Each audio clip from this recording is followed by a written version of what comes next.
This video is linking empirical and molecular formula. So empirical and molecular formula are both talking about the mole ratio of elements in a compound.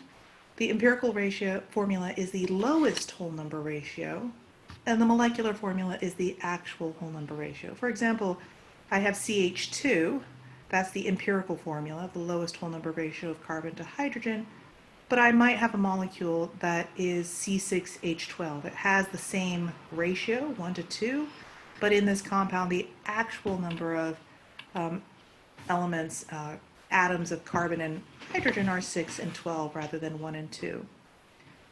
So this is showing the relationship. This is the empirical formula, and the molecular formula is always some whole number multiple of that empirical formula. And I'm multiplying this subscript throughout, and I get this. Now, this is actually not a proper way of showing this unless you're in a certain branch of chemistry called organic chemistry, and you need to show it that way.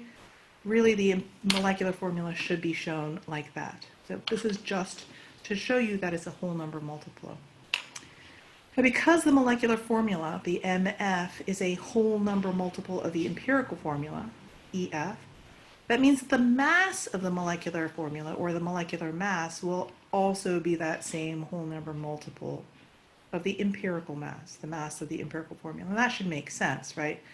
So if I have CH2, one set of CH2, and that mass of that 1 mole is 14 grams per mole, if I have 6 of them to get C6H12, it makes sense that the mass of C6H12 should be 6 times the mass of CH2.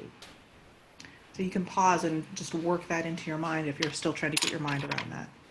So I have 6 CH2s, C6H12, so the mass should be 6 times that amount. So here's an example problem. So the example problem is where the empirical formula and the molecular mass are given, but I don't know what my molecular formula is. So I have a compound that has an empirical formula of CH2O. The molar mass, the mass of the molecular formula, is 330 grams per mole. What is the molecular formula? So the first step is I calculate the mass of the empirical formula.